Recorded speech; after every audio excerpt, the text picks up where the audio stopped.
Hello, in this video we are gonna talk about load planning in trucks, the contract law in trucking industry and the operation and management of trucking industry.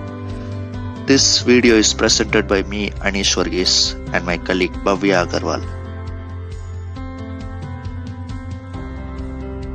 But why trucks? 90% of consumer products and food products in Canada were shipped by truck alone. Also, trucks are more convenient for in-freight transportation, and also there is less documentation required. So the next question is, how loading is done on truck? Pallets.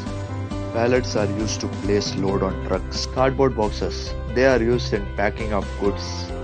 Cardboard boxes are very much useful since they are easily available, light in weight, etc. So now you will feel how loading is done in truck. This is done through load planning. I will explain it with a simple example.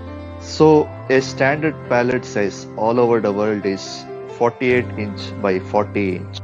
So there are different dimensions for truck. Here we are talking about a truck of 48 foot in length and 96 inches width. We will do a simple load planning in a 48 foot truck. We calculate the area of pallet, that is 48 by 40 is 1920 square inches.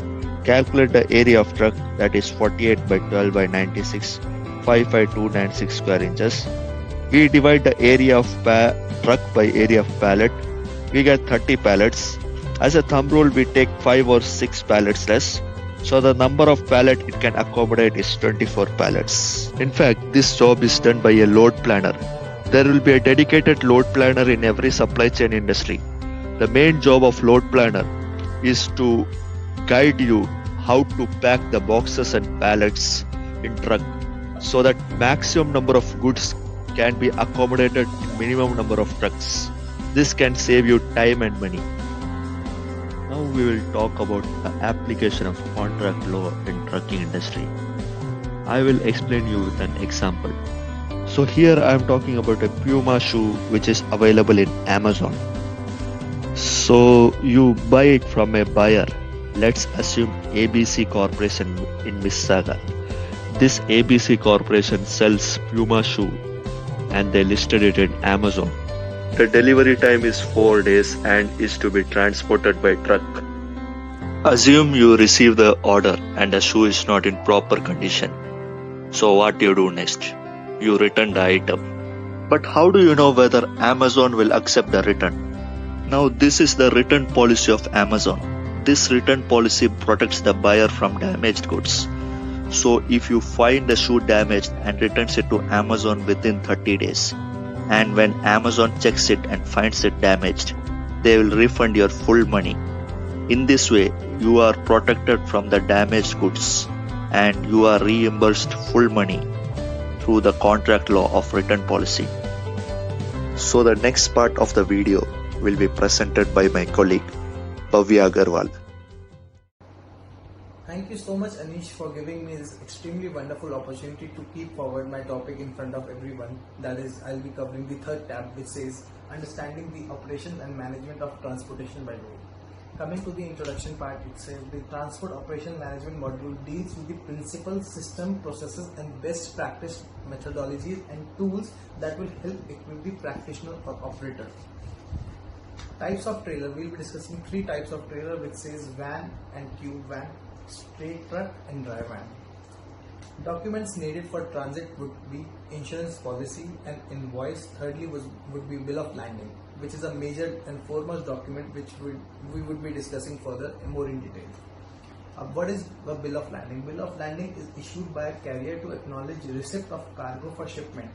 A comprehensive article on bill of landing means landing ensures that exporter receives the payment and importer receives the merchandise. It serves 3 main functions.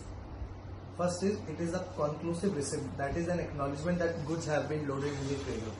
Second, it contains the evidences that terms of the contract of carriage. Third, it serves as a document of title of goods, which is a major function. This is a specimen of bill of landing. It clearly shows ship from, ship to column. Ship from means from where the goods are being shipped, and ship to means where the goods need to be shipped. Now, This depicts the column in which details of all the goods into transit will come, and plus with the calculation of the costing which transit company is asking pay to the exporter. Total amount of charges which transit company is charging needs to be entered here: signature, name, reference number, date.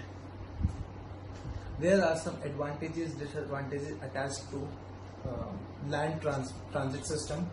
It covers advantages would cover less capital outlay. Not much capital is needed. Anybody can start the business of trucking to transport the goods from one place to the other. Door-to-door service, which is a very major advantage, that door-to-door service, door-to-door parcels can be delivered in the land transit system. Service in rural areas. This is a major part since rural areas are not equipped, does not have ports, seaports or airports nearby. So trucking is a major saver for them. Fourthly would be it's a flexible service, not much protocols are included in it. Suitable for short distances, lesser risk of damage in transit, saving in packaging costs. Not much packaging is needed when the goods are being transported in a truck. Rapid speed, it goes in a good speed. It contains less cost since it's not a hefty transport system. Feeder to other modes of transport. This is a major advantage, that whenever goods are on the port or airport, they need to be transported further, which is equipped by the land logistics. Coming to the disadvantage would be seasonal in nature, accidents or breakdown, unsuitable for long distances, low speed, lack of organization. Liability, in case of any accident, if bill of landing doesn't specify, so this is the normal protocol which needs to be followed, that is liability of $2 per LB or $4.41 per kilo is whenever our truck is collided with anything or something mishappening happens. Thanking you.